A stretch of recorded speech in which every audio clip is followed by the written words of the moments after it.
സർക്കാരിന് മുന്നിലേക്കെത്തിയ അടുത്ത വെല്ലുവിളി അത് വന്യജീവി ആക്രമണമാണ്. കഴിഞ്ഞ സർക്കാരും വനം വകുപ്പും വനമന്ത്രിയെ അത്രയേറെ ആക്ഷേപങ്ങൾ കേട്ടാണ് കടന്നുപോയത്.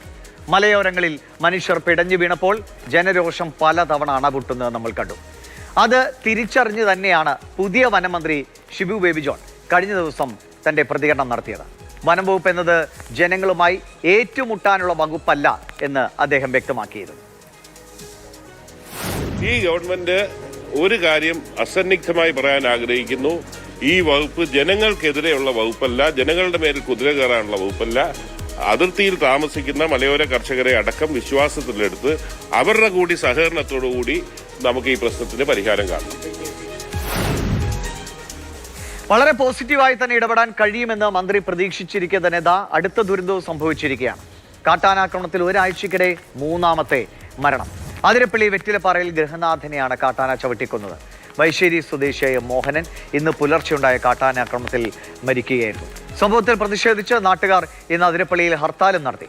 പ്രദേശത്ത് കാട്ടാനാക്രമണം പതിവാണെന്ന് ചൂണ്ടിക്കാട്ടിക്കൊണ്ടാണ് നാട്ടുകാർ റോഡ് ഉപരോധമടക്കമുള്ള സമരങ്ങൾ നടത്തിയത്.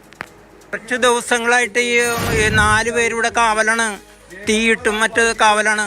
ഈ കാവലെത്തിയിട്ട് ഒരു ആന ഓടി വന്നാൽ എന്ത് ചെയ്യും?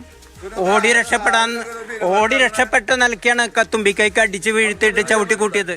ഞാനൊരു കാര്യം പറയാം, ഫോറസ്റ്റിനെ മാത്രം കുറ്റം പറഞ്ഞിട്ട് കാര്യമില്ല. അവർക്ക് വേണ്ടതായ സഹായം അല്ലെങ്കിൽ സാങ്കേതിക ഇതൊക്കെ കൊടുക്കണം, എന്നാലും ആന ഓടിപ്പിക്കാൻ പറ്റുള്ളൂ. ഒരു ഓലപ്പടക്കം കൊടുത്തിട്ട് അവർ എന്ത് ചെയ്യും? അതിനുള്ള ഫണ്ട് അവരുടെ കയ്യിലുണ്ടോ? അവരുടെ ശമ്പളത്തിൽ നിന്ന് മേടിക്കാൻ പറ്റില്ലല്ലോ.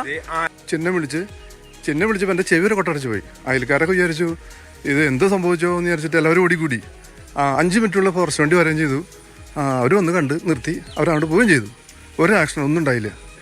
ആന ഇങ്ങനെ ചെയ്തുകൊണ്ടിരുന്നു കഴിഞ്ഞാൽ നമ്മുടെ ജീവൻ ഒരാൾക്ക് ഈ നാട്ടിൽ ജീവിക്കാൻ പറ്റില്ല എന്ന് 100% ഉറപ്പാണ്. ഇപ്പൊ ഫോറസ്റ്റുകാരുണ്ട്, ഒരു ടോർച്ച് ഉണ്ട്, അവര് ടോർച്ച് കൊടുത്തിട്ട് എന്ത് ചെയ്യാനാ? ഇപ്പൊ ഇന്നലെ സംഭവിച്ചത് എന്തിനാ? പന്തം കൊണ്ട് കാണിച്ചിട്ട് ആനനെ കാണിച്ചിട്ടുണ്ട്, ആന തിരിച്ചു ഓടിച്ചിട്ടാണ് ചവിട്ടി വന്നത്. അപ്പൊ ഞങ്ങൾക്കിപ്പോ പകല് വരെ ഇറങ്ങാൻ പറ്റാത്ത അവസ്ഥയാണ്. കുട്ടികൾക്ക് സ്കൂളിൽ പോകണ്ടേ, ജോലിക്കാർക്ക് ജോലിക്ക് പോകണ്ടേ, മനുഷ്യന് പകല് കൃഷിയിടത്തിൽ പണിയുണ്ടേ, ഇതിനൊന്നും പറ്റാത്ത അവസ്ഥയാണ്. അതിരപ്പള്ളിയിലെ കാട്ടാനാക്രമണത്തിൽ വിശദമായ റിപ്പോർട്ട് തേടിയെന്നാണ് വനമന്ത്രി ഷിബു ബേബി ജോൺ പറഞ്ഞത്. മരിച്ചയാളുടെ കുടുംബത്തിന് നഷ്ടപരിഹാര തുകയുടെ ആദ്യ ഗഡു ഉടൻ നൽകും. വിഷയം ചർച്ച ചെയ്യാൻ തിങ്കളാഴ്ച രാവിലെ ചാലക്കുടിയിൽ അവലോകന യോഗം ചേരുമെന്നും മന്ത്രി അറിയിച്ചു. ഒരാഴ്ചക്കിടയിൽ ഇത് 3ാമത്തെ മരണമാണ് സംഭവിച്ചത്. അതിൻ്റെ തീവ്രത എത്രത്തോളം ഉണ്ടെന്ന് എന്നെ അടക്കം പൊതുസമൂഹത്തെ ബോധ്യപ്പെടുത്തുന്നതാണ്. ഒരു സംഘടിതമായ പരിശ്രമം എല്ലാ ഭാഗത്തു നിന്നും ഉണ്ടായെങ്കിൽ മാത്രമേ ഇതിന് പരിഹാരം ഉണ്ടാകൂ. ഇതിനൊരു ലോങ് ടേം സ്ട്രാറ്റജി തന്നെയാണ് ഇപ്പോൾ രൂപപ്പെടുത്തിക്കൊണ്ടിരിക്കുന്നത്. ഫണ്ട്സ് പര്യാപ്തമാകണം. ഇനിയും പരീക്ഷണങ്ങൾക്ക് സമയമില്ല.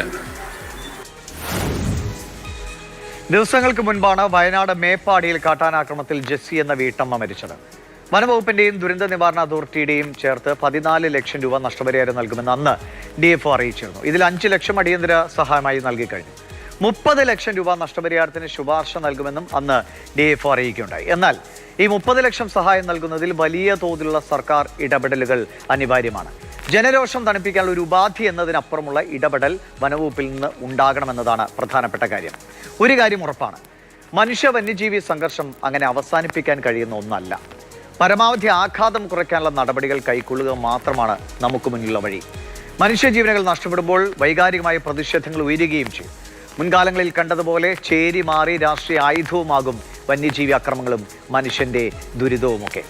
ആ കോലാഹലത്തിനപ്പുറത്തേക്ക് മനുഷ്യർക്ക് സംരക്ഷണം ഒരുക്കാൻ എത്ര നടപടികൾ നമുക്ക് എത്ര വേഗത്തിൽ പ്രയോഗത്തിൽ വരുത്താനാകും? വിശദമായ പഠനം, മുൻകരുതൽ മാർഗങ്ങൾ, നാട്ടുകാരും വനംവകുപ്പും 2 പക്ഷമല്ലാതെ ഒറ്റക്കെട്ടായി നിന്നുള്ള പ്രവർത്തനങ്ങൾ, ഇതൊന്നുമല്ലാതെ ഈ ദുരന്തത്തെ മറികടക്കാൻ നമുക്ക് മുന്നിൽ മറ്റു വഴികളില്ല.